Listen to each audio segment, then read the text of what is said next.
Hi, I'm Nicole Ratcliffe, founder of Baby to Sleep and the Workplace Sleep Coach. I'd like to just start by saying thank you so much for inviting me to be a part of this wonderful event where we're looking at ways that we can truly enhance and better the parenting journey. As someone who was very misled through my antenatal classes and experienced a traumatic birth through an emergency C-section, a nearly 6-week battle to get breastfeeding established, and was given incorrect medical advice by my GP, and had a baby that decided that sleep was something that only other babies were going to do, I didn't exactly get off on the best footing when starting my journey into motherhood. Sadly, this difficult journey continued when it was time for me to go back to work after my maternity leave. And that severe sleep deprivation meant that I was no longer productive or safe to do my job. I was in a field sales position and I found myself falling asleep on the motorway in between my appointments, and I had lost all motivation to speak to people, which in a sales role is not exactly great. Um, and unsurprisingly, I went from being one of the top performers in the business pre children to one of the worst. And I was being managed out of the business. I was actually really lucky that it was redundancy that came up first because I was on that path to being sacked. Sadly, my journey is not unique. Having children, though, does not make somebody bad at their job. They don't forget how to do their job, but circumstances do play a part. And these are the circumstances that can be changed with the right support. So we've got to start by looking at scenarios like mine and countless others to start to see how big this problem is so we can back up the need for better support through the early weeks and months of parenting to allow for parents to have a better chance of thriving when they return to work. The workplace culture is going to be so difficult to change. And the evidence suggests that it takes around 17 years from the date that research is published before change starts to happen. So we need to look at ways to make changes that work towards improving the parent's journey from before the baby arrives and give them the evidence-based information to help them have a more equitable parenting journey where the load is shared and sleep is improved for all. The time for it is what it is. You chose to be a parent. Babies don't sleep. Suck it up. Has gone. We know enough about the importance of sleep and how to support babies and parents to sleep well to make a positive difference from the beginning. My personal journey is what has led to my first research project, which was looking at the experiences of parents returning to work. And this paper, Breaking the Silence, Revealing the Truth About Parenting in the Workplace, is the result. It is time for change. And this is what I'm going to be talking you through today. Postnatal depression and sleep. So how could sleep be playing a part in postnatal depression? The 4-hour block of sleep. Why is it important that we inform parents to be about working towards a 4-hour block of sleep each? I'm going to talk you through some of the survey results, just a few of the findings from my research that I believe are vitally important to help us understand the impact of poor sleep in the workplace, the impact on working mums' careers.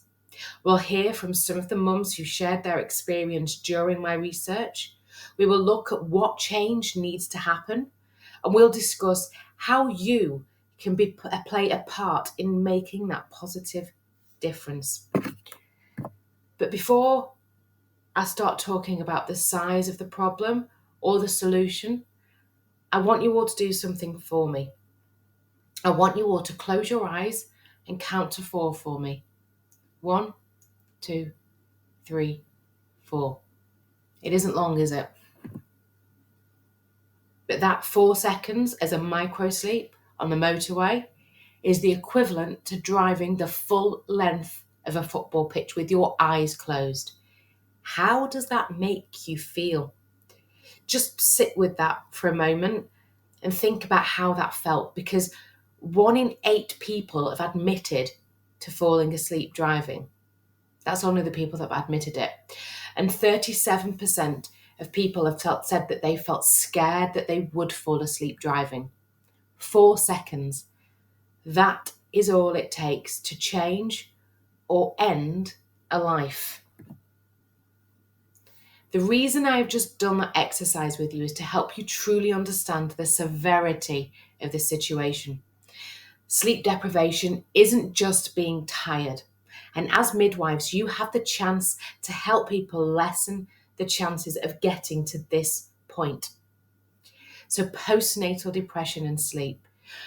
Postnatal depression is worse than it has ever been, currently sitting at about 1 in 5 new mums diagnosed and 1 in 10 new dads diagnosed with the depression as a result of having a baby. But we know the reality for mums is sitting closer to 1 in 3 who suffer. We know that lack of sleep is a trigger for poor mental health. We also know that suicide is on par with heart disease as the leading cause of death in the first 12 months after having a baby. So if we can improve sleep from the beginning, we should be able to lessen the cases of postnatal depression and effectively save lives. We aren't talking about getting new babies to sleep through the night, but educating parents on the sleep needs, of both the baby and the child, and for themselves. We all know that newborn babies sleep for about 70 to 80% of the day, but how they sleep is what is detrimental to the parent's mental and physical health.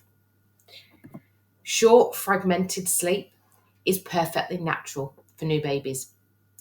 But for adults, our brains and our bodies need at least 1 solid block of uninterrupted sleep to restore properly.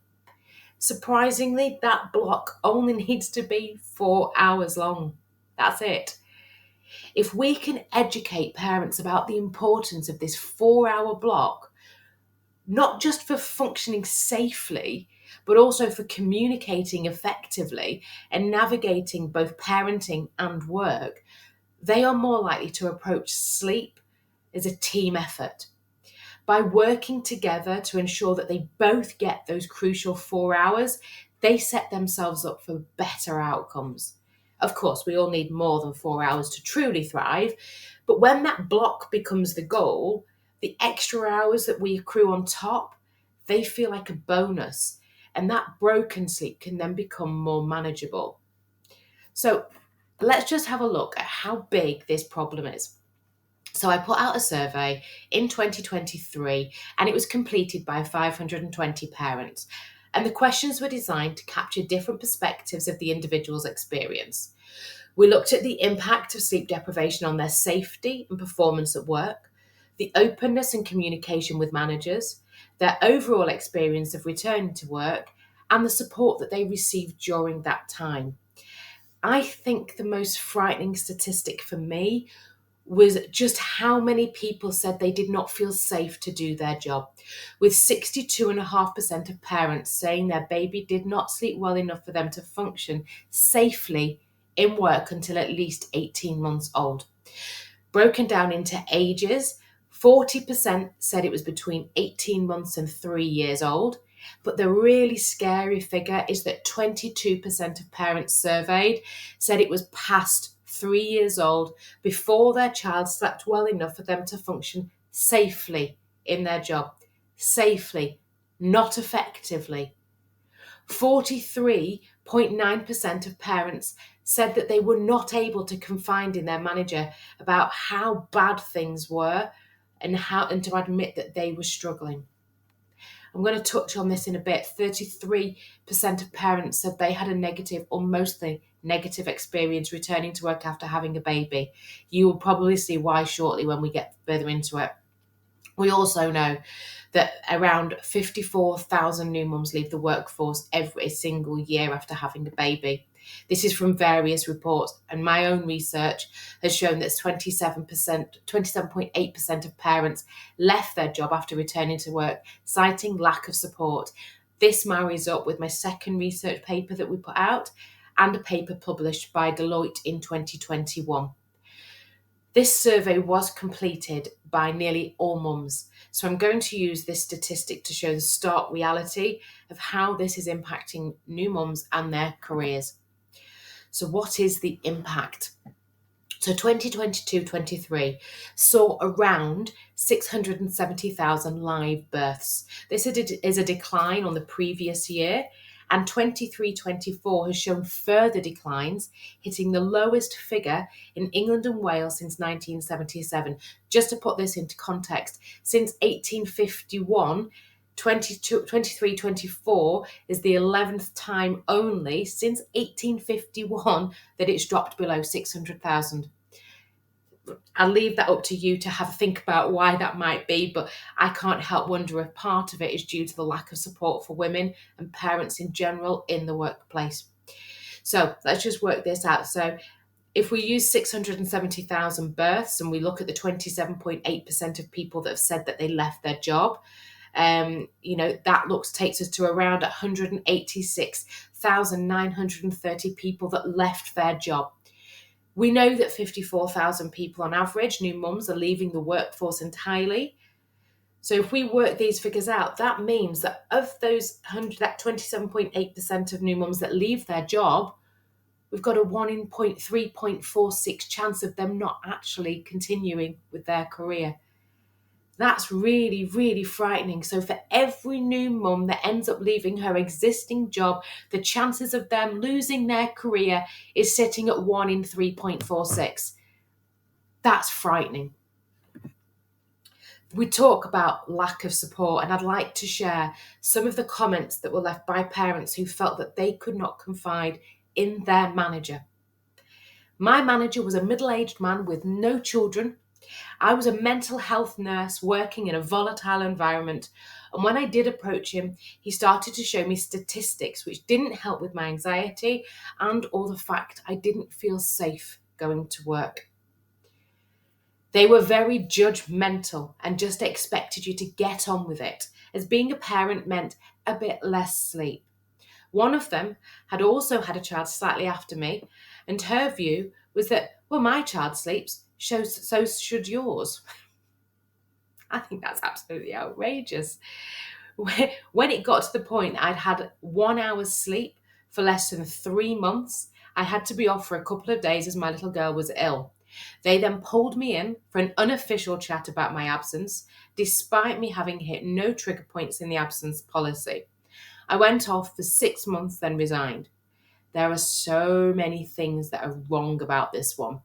No one should ever assume that just because one child sleeps, that they all do. Every baby is different and has different needs, and support systems vary. Some people are happier to allow their babies to cry it out, where for others it would cause more anxiety. There is no rule for one that works for another, and we have to understand that. The ethics of this company are truly awful, and it backfired on them because they ended up having to pay sick pay for 6 months, and then they had to pay to recruit. And the workforce lost a good employee who went above and beyond for her company while severely sleep deprived. Belittled and invalidated. The feeling that every mother returning to work struggles with sleep, so why should I have special treatment? I was told to just get a nanny to deal with the baby so I could get some sleep. Belittled and invalidated. These are strong negative feelings that no one should be experiencing in the workplace. To be told to just get a nanny is incomprehensible and shows the lack of understanding by any manager. I could go on. There are so many like this in the report, and it shows just how broken the system is when supporting parents as they return to work. So let's have a look at what some of the parents thought their workplace could be doing better. Better education in the workplace about sleep deprivation and how it can affect you mentally and physically, and also how it can prevent you from doing your job effectively. More days off for child-related situations, such as them being ill or not sleeping. Delegate a person that is more approachable and has experience with returning to work after having a baby. Listen better and acknowledge what I was saying so that I felt heard rather than brushed off as if I was complaining about something that everyone else had gone through. Not everyone has gone through sleep deprivation. I was made to feel I was making a mountain out of a molehill. Trial and error, a chance to figure out what works, trust, allowing me to start late but work that evening, for example, knowing they see me as a whole human with a life outside of work, not just a worker bee. Education, listening, acknowledgement, and trust. These don't sound like they should be a luxury in the work environment. We are adults, so why are we struggling to get basic needs met? This backs up the statistic that I was talking about earlier, that 33.3% of parents said they'd had a negative or mostly negative experience returning to work after having a baby. It also helps us to understand why 27.8% of parents left their job and an additional 13.48% were actively looking for another job. So how are we supposed to change this? I think we need to start by changing our approach to women during pregnancy. So in 2023, I was invited to talk at one of the big baby shows to expectant parents. In this, I mentioned some of the very easy to Google statistics around C-sections and postnatal depression, but stated that by getting the right education and being prepared, they didn't have to become a statistic. But after the first talk, I was told not to talk about these sorts of things because pregnant women are vulnerable. Interestingly, experienced mums approached me afterwards and told me that what I shared was exactly what they wished someone had told them before they had their baby, so they could have been better prepared because the reality did not meet their expectation. By treating pregnant women as vulnerable and not sharing the very real possibilities and educating them on how to prepare and navigate the journey, we are setting new parents up to struggle. We are putting them at higher risk of struggling with their mental health as a new parent. We are also seeing that employers are really working hard to try and get to a more equal gender split in the workplace. But how can we do this if 1 in 3.46 parents that leave the workforce end up losing their entire career after becoming a mum? The solution is actually really simple, but it's getting the acknowledgement and support to get it out nationally. So evidence-based information that is accessible to all and it's free to everyone in the UK from before the baby arrives and through those first few months and years of parenting. This whole postcode lottery has got to go. So does the difficulty for those in deprived areas who are struggling to get support. We've got the internet at our hands here. We've got ways to get access in information out to everybody easily. It needs to be a level playing field where real evidence-based education meets the learning styles of the various individuals. There are companies that are forward-thinking in this approach who are taking this on board. I've just started working with Oscar Kilo, which is the National Police Wellbeing Service, on a project to promote better gender equity through the parenting journey from before the baby arrives, helping them navigate those first days and weeks as a new parent with evidence-based information to support them on that journey. This is at the very, very beginnings of the journey, and the hope is that we can develop this out through the years to help them navigate their parenting journey, even through to teenage years as well. They have seen the impact on mums returning to work, working shifts, and carrying that domestic and mental load of parenting, and they're seeing them falling out of the force, citing burnout and overwhelm. It isn't any wonder, really, is it? Because how can they do the job when they're surviving on such little sleep? This is the same for anybody, like yourselves working with patients or anybody working shifts in general. So what can you do to help make that in-person difference? We aren't going to get national support for many years. That's if I can get my plan actioned at all. But we can still make changes, and they start with you. Advise parents to plan for at least 6 weeks postnatal support. It is always easier to cancel support than scratching around trying to get it last minute. Talk about new parent feelings, normal ones, and the signs to look for in each other of poor postnatal mental health. And share with them the very real statistics to help lessen the stigma that is still so sadly attached to mental health. It's always easier to ask for help when you feel less alone. Explain that need for a 4-hour block of sleep for the adults and the impact sleep deprivation can have on relationships and emotion regulation. Help parents to understand the positive impact of oxytocin and give them the ideas on how they can both bond with their baby. Talk them through normal baby sleep and help them to understand why it's normal that their baby wakes frequently in the night, and talk them through safe sleep and safe co-sleeping. I mention co-sleeping because there is often so much confusion around whether it's safe and who can or who can't do it. What we do know is that around 80% of parents end up co-sleeping at some point or another. So by telling parents not to co-sleep, we end up with people doing it unsafely because they're afraid to admit that they do it and ask for help. Co-sleeping, if it's done safely, can be life-changing for some parents. If you don't have the evidence-based knowledge for this, please point them in the direction of people who have been working in this area for years, but make sure they are reputable because the sleep industry is not regulated. Maybe look for local people that you can trust, that you can refer out to, or bring them into your trust.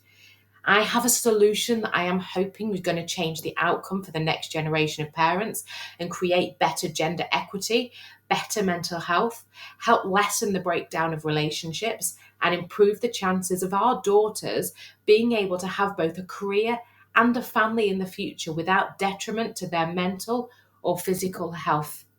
I do have an ask though.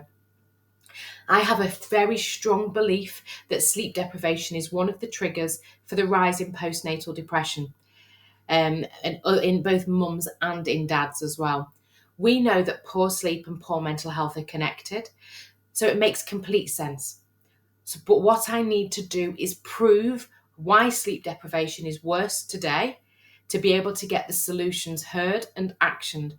So yesterday, on February the 10th, I launched a survey for anyone who has become a parent in the last 7 years to explore their experience of sleep and postnatal mental health, the good and the bad.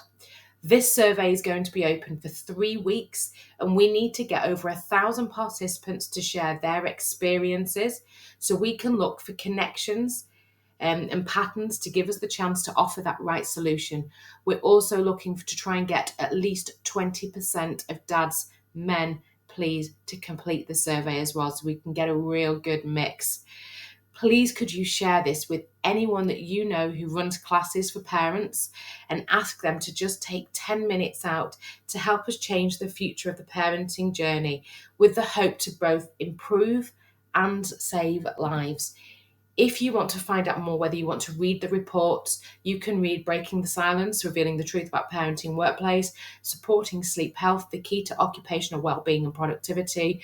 There is a case study which we ran with Atlantic Group where we improved the parents' education on sleep to improve their child's sleep, to improve their sleep. And you can also obviously ask people to complete our survey as well to help us on our next journey. So I would love to open the floor to anybody that's got questions. Obviously, this is a pre-recorded session, so we're not going to have questions here. But if you would like to email me any questions or send it through to the forum, you are more than welcome to. And my email address is hello@nicoleratcliffe.co.uk or nicole@baby2sleep.co.uk. It's been an absolute pleasure, and thank you so much for having me.